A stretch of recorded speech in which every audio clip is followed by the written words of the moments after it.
Most welcome dear students, आप सभी लोगों का स्वागत है आपके अपने यूट्यूब चैनल डीजे सर पर। लोगों के अंदर ज्ञान की पुंगी बजाने वाला, न कि गानों का रिमिक्स बजाने वाला।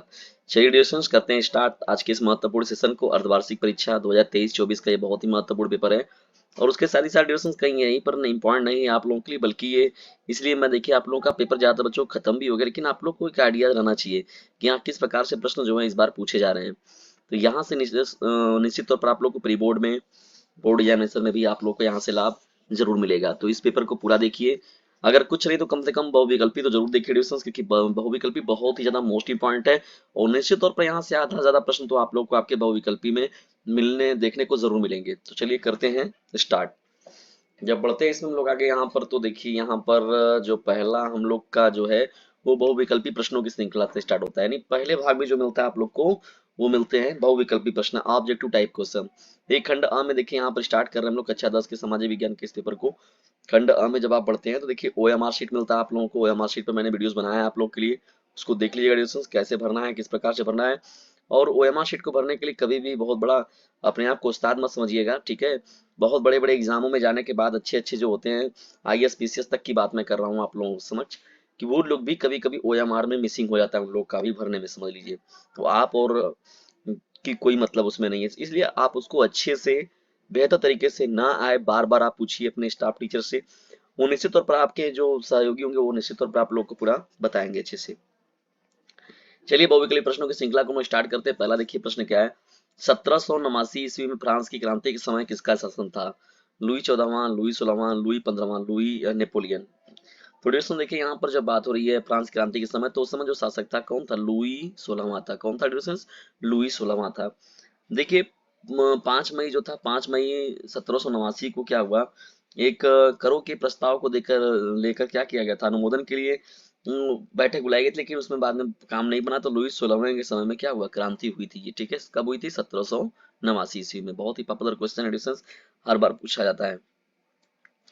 Young Italy young Italy society का संस्थापक कौन था? गैरीबाल्डी, बिस्मार्क, काबूर और घ जो दिया गया है मेजनी। तो देखिए यहाँ पर जिउसेप्पे मेजनी की बात होती है। इनका पूरा नाम क्या था? जिउसेप्पे मेजनी। यानी यंग इटली सोसाइटी के जो संस्थापक के रूप में मेजनी का नाम सर्वप्रथम लिया जाता है। देखिए 22 जून 1805 की बात है यहाँ पर, और 10 मार्च 1972 का जो इनका रहा है समय जो। और मुख्य रूप से अगर जोसेफ मेजनी के जिउसेप्पे मेजनी के बारे में लोग बात करें, तो देखिए ये एक राजनेता के रूप में थे, पत्रकार भी थे, और इन्होंने बहुत बड़ा जो इटली को, एक इटली के एकीकरण में इन्होंने बहुत बड़ी भूमिका निभाई, ठीक है ना। और ये बहुत ही महत्वपूर्ण व्यक्ति हैं मेजनी, जूसेफ मेजनी जी, ठीक है ना। तो यंग इटली की स्थापना के रूप में इन्हें ही याद किया जाता है। और ये कब हुआ था? सन 1831 ईस्वी में, ठीक है। याद रखिएगा डियर स्टूडेंट्स, कब किया गया था? 1831 ईस्वी में। देखिए बातें मैं जो है थोड़ा सा अलग से आप लोगों को लेकर बता रहा हूँ, कुछ टॉपिक ही बता रहा हूँ, उनको आप नोट भी करते चले। मैं हर चीजों को इस पर नहीं लिख रहा हूँ, लेकिन जो मैं बातें बता रहा हूँ आप लोग को वो बहुत ही ज्यादा आप लोग के लिए मायने रखती हैं, ठीक है, जो एक्स्ट्रा मैं चीजें आपको बता रहा हूँ। तो तीसरा देखिए महत्वपूर्ण प्रश्न क्या है। असहयोग आंदोलन का मुख्य कारण क्या था? रॉलेट एक्ट था, प्रथम विश्व युद्ध था, खिलाफत आंदोलन था, चौरी चौरा की घटना। देखिए असहयोग आंदोलन का मुख्य कारण के रूप में अगर देखो बात करते हैं हम लोग डिस्कस, तो ये देखिए हो जाता है आप लोगों का रॉलेट एक्ट। बहुत ही इंपॉर्टेंट है ये ना, ये बहुत ही इंपॉर्टेंट है। भारतीय राष्ट्रीय कांग्रेस की स्थापना कब हुई थी? देखिए ये जो किया गया था वो किया गया था 1885 ईस्वी में, ए ओ ह्यूम के द्वारा। किसके द्वारा? ए ओ ह्यूम के द्वारा। उन्हीं के अध्यक्षता में 1885 में कांग्रेस की स्थापना हुई थी। आगे जब बढ़ते हैं हम लोग देखिए पांचवें महत्वपूर्ण प्रश्न की ओर। देखिए हिंद स्वराज की पुस्तक के लेखक कौन है? तो लेखक के बारे में देखिए बात कर रहे हैं। बहुत ही पॉपुलर क्वेश्चन है ये डियर्स, और ये राइटर बहुत ही पॉपुलर है क्योंकि व्यक्ति ही बहुत महान व्यक्ति हैं, महात्मा गांधी जी। यानी हिंद स्वराज जो पुस्तक लिखी गई थी वो महात्मा गांधी जी के द्वारा लिखा गया था, ठीक है ना। तो ये क ख ग जो ग ग ऑप्शन होगा आपका करेक्ट हो जाएगा। नदियों द्वारा लाए गए अवसाद से निर्मित मृदा क्या होती है? देखिए दोस्तों ये सीधा सीधा एकदम जलोढ़ मृदा होती है। जलोढ़ नाम से ही पता चल रहा है कि जलों के द्वारा जो लाई जाती है। नदियों के द्वारा देखिए यहाँ पर जब जैसे गंगा है, जिसे भारत का आप देख लिए, भारत का पूरा मैप बना हुआ है। तो ये जो हिमालय का तराई जो क्षेत्र होता है यहाँ पर देखिए ये सब जो एरिया आ जाता है, जैसे आप यहाँ पर भारत का नक्शा जब बनाएंगे यहाँ पर देखिए ये जब बन जाता है एरिया, तो ये पूरा का पूरा देखिए जो ये जब जा रहा है एरिया, ये जहाँ जहाँ पर ये गंगा जी जैसे जाते हुए देखिए यहाँ बंगाल खाड़ी में गिर रही है, तो ये पूरा का पूरा जो है वो जलोढ़ मृदा से ही भरा हुआ है, ठीक है। याद रखिएगा बहुत ही इंपॉर्टेंट ये सेशन एडिशंस। और याद रखिएगा यदि ज्यादा नंबर पाने की है इच्छा तो डीजे सर चैनल से जरूर लीजिएगा शिक्षा। खुद भी लाभ उठाइए इस चैनल का, दूसरों को भी लाभान्वित कीजिए इस चैनल से जिसका नाम है डीजे सर। सातवें देखिए महत्वपूर्ण प्रश्न की बढ़ते हैं। एक मिट्टी का प्रकार नहीं है, काली, पीली, लेटराइट, सीमेंट। देखिए दोस्तों सीमेंट जो होता है वो मिट्टी का प्रकार नहीं है, ये सीधा सीधा आपका निकल जाएगा यहाँ से। चीता को भारत में कब लुप्त प्राय घोषित किया गया था? देखिए डिस्टेंस यहाँ पर बात हो रही है, ये देखिए सन जो था वो 1952 था, यानी 1952 में देखा जाए तो भारत सरकार ने आधारिक रूप से क्या किया, चीतों को भारत में विलुप्त कर दी। मतलब उन्होंने मान लिया कि अब जो विलुप्त हैं चीते जो है वो विलुप्त हो चुके हैं। ठीक है, ये इंपॉर्टेंट रहेगा आप लोग का प्रश्न ये भी। चिपको आंदोलन किससे संबंधित है दोस्तों? देखिए ये जानते थे कि पेड़ों को से चिपक कर लोग कर रहे थे भाई, जाहिर सी बात है किससे होगा, वन संरक्षण से ही होगा। ठीक है ना, वनों को न काटने के लिए देखिए जो पेड़ों से चिपक रहे थे लोग, वहाँ के जो लोग लोकल लोग थे, तो उन लोगों ने क्या किया, इस पर एक बहुत बड़ी इसके लिए योजना चलाई थी उन लोगों ने। देखिए बहुत इंपॉर्टेंट प्रश्न है डिस्टेंस, ये प्रश्न जो है कॉम्पिटिटिव एग्जामों में बहुत पूछता है। सलाल बांध किस नदी पर बनाया गया है? तो देखिए ये बना है चीनाब नदी पर। कहाँ बना है डिस्टेंस? चीनाब नदी पर बना है। ठीक है, और ये जम्मू कश्मीर में ये नदी बहती है। कहाँ बहती है? तो इसका मतलब जम्मू कश्मीर राज्य में जो सलाल बांध बना हुआ है चीनाब नदी पर। ठीक है ना, और ये इसका जो नाम रखा गया था, एक रन ऑफ द रिवर पन बिजली परियोजना, जो ये बनाया गया है, जिसमें क्या है इसका मतलब अगर देखा जाए तो इससे लाभान्वित जो है वो पावर स्टेशन जो मिला, तो इसके बेस पर जो है चंडीगढ़ हो गया लाभार्थी राज्य में। अगर देखा जाए तो चंडीगढ़, दिल्ली, हिमाचल प्रदेश, हरियाणा, जम्मू कश्मीर, पंजाब, राजस्थान, उत्तराखंड और उत्तर प्रदेश तक को समझ लीजिए लाभ इससे मिलता है। 11वें महत्वपूर्ण प्रश्न की ओर हम लोग अगर बढ़ते हैं देखिए तो यहाँ पर ध्यान से, संसदीय प्रजातंत्र की स्थापना किस देश में सर्वप्रथम हुई थी? इटली में, इंग्लैंड में, फ्रांस में, जर्मनी में। देखिए दोस्तों ये सबसे पहले जो हुआ था वो इंग्लैंड में हुआ था। कहाँ पर हुआ था? इंग्लैंड में। ठीक है, 12वें महत्वपूर्ण प्रश्न की ओर बढ़ते हैं। देखिए 12वां आपका प्रश्न क्या है, बहुसंख्यवाद के सिद्धांत के आधार पर किस देश में गृह युद्ध हुआ? जैसे देखिए यहाँ पर ऑप्शन दिया गया, ऑप्शन नहीं दिया गया इसमें, तो यहाँ पर देखिए लिखा गया है। तो इसमें जो आपका राइट है देखिए, बात श्रीलंका दिया है, भारत दिया है, बेल्जियम दिया है, फ्रांस दिया है। तो यहाँ पर श्रीलंका जो होगा इस प्रश्न का राइट आंसर हो जाएगा, क्योंकि देखिए यहाँ बहुसंख्यवाद यानी सिंगली जो थे और जो तमिल थे, तो इन लोगों के बीच में लेकर विवाद जब हुआ था यहाँ पर किसी किसी कहाँ पर हुआ था? श्रीलंका में ये गृह युद्ध हुआ था। कहाँ पर हुआ था? श्रीलंका में। देखिए 13वां इंपॉर्टेंट प्रश्न क्यों बढ़ते हैं, कौन सा शासन का अंग नहीं है? कार्यपालिका, नगरपालिका, न्यायपालिका, विधायिका। देखिए सीधा सीधा देख के लग रहा है कि नगरपालिका जो है वो शासन का अंग नहीं है। ठीक है ना, इंपॉर्टेंट हो जाएगा आपका ये। नगर निगम के प्रमुख को क्या कहते हैं? तो दोस्तों देखिए उनको बोला जाता है मेयर, महापौर भी उनको कहते हैं हम लोग, मेयर कहते हैं। ठीक है, नगर निगम के जो प्रमुख होते हैं उनको हम लोग मेयर कहा जाता है। ठीक है, ये इंपॉर्टेंट प्रश्न रहेगा आप लोगों का, और पूछा भी जाता है दोस्तों, ये प्रश्न हमेशा पूछे जाने वाले प्रश्न पूछे जा रहे हैं। ये ऐसा नहीं कि आप लोग के हाफ ईयरली में पूछेंगे तो और कहीं नहीं पूछे जाएंगे, बिल्कुल पूछे जाएंगे। भारत में मताधिकार की आयु कितनी है? तो ये जानते हैं, बहुत पॉपुलर क्वेश्चन है, कम्पिटिटिव एग्जामों में तक में ये पूछता है हमेशा, 18 वर्ष। लेकिन जानने की बात नहीं है, जानने के बाद भी लोग गलतियां कर देते हैं, इसलिए इन प्रश्नों को बार बार घुमाया जाता है कि ताकि लोगों के ध्यान में ये बना रहे।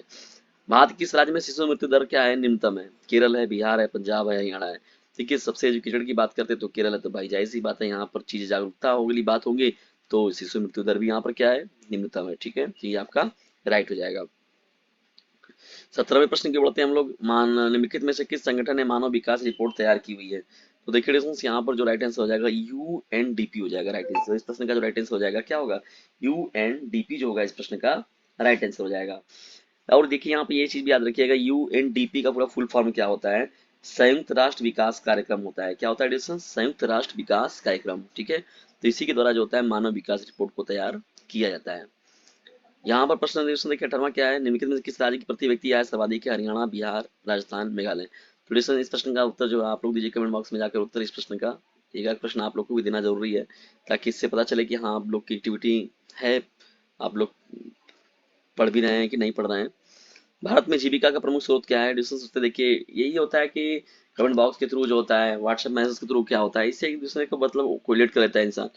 आप लोग के लिए इतना बेस्ट कंटेंट बनाया जाता है, लेकिन आप लोगों को चीजें पता नहीं चल पाती कि नहीं हाँ वास्तव में कंटेंट कहाँ से मिल रहा है, आप लोग कैसे मिल रहा है, कितने परिश्रम से बन के मिल रहा है डिस्टेंस, लेकिन आप लोग के लिए इतना काम हो रहा है। तो ये छोटा सा बस एक कमेंट बॉक्स ही होता है जिससे हम लोग एक दूसरे को इंटरेक्ट कर सकते हैं, एक दूसरे को जान सकते हैं। तो कमेंट बॉक्स में जाकर अपनी फीडबैक जो है जरूर दिया करिए। ठीक है, उससे कुछ होता नहीं, ऐसा नहीं कि आपके कमेंट्स में जाकर बोलने से मैं बहुत लखपति करोड़पति बन जाऊंगा, ऐसा कुछ भी नहीं है।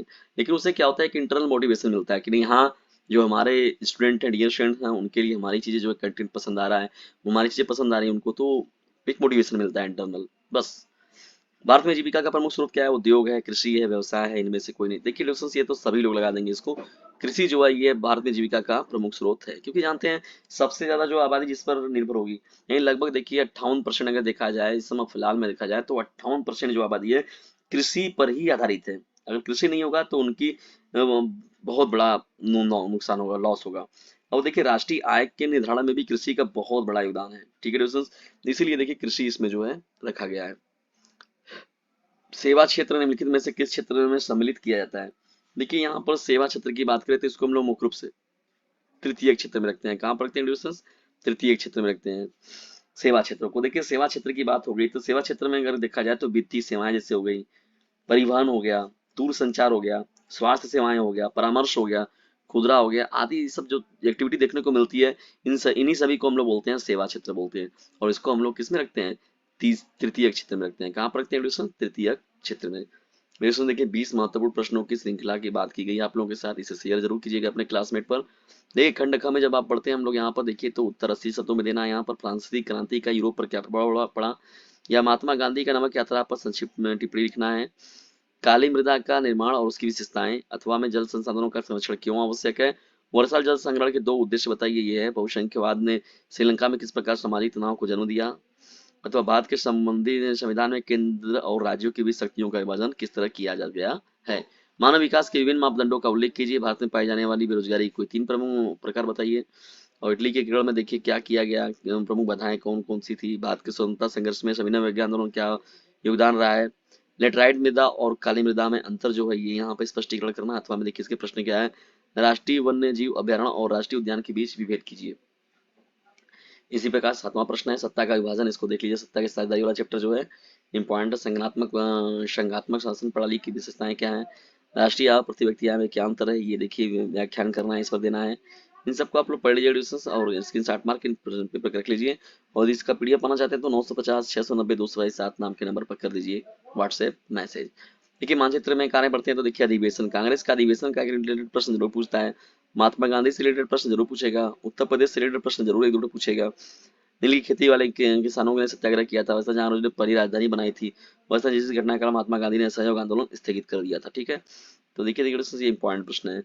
भारत के मानचित्र पर दर्शाइए। देखिए कपास उत्पादन का एक क्षेत्र, हैदराबाद नगर, राणा प्रताप सागर बांध, नर्मदा नदी को, हिमालयन यव पाए जाने वाले किसी एक प्रदेश का नाम, इसके द्वारा दिखाना हम लोग को। तो इस तरीके से 3rd डिविजन ये आप लोगों का पेपर। आज का ये महत्वपूर्ण पेपर आप लोग को कैसा लगा इसके बारे में कमेंट बॉक्स में जरूर बताइएगा। और वीडियो थोड़ा सा भी हेल्पफुल लगा हो तो इसे लाइक करें, शेयर करें, और चैनल पर नए चैनल को सब्सक्राइब करना मत भूलिएगा। और याद रखिएगा यदि ज्यादा नंबर पाने की इच्छा है तो डीजे सर चैनल से जरूर लीजिएगा शिक्षा। खुद भी लाभ उठाइए इस चैनल का, दूसरों को भी लाभान्वित कीजिए और इसे अपने क्लासमेट पर शेयर जरूर कीजिएगा।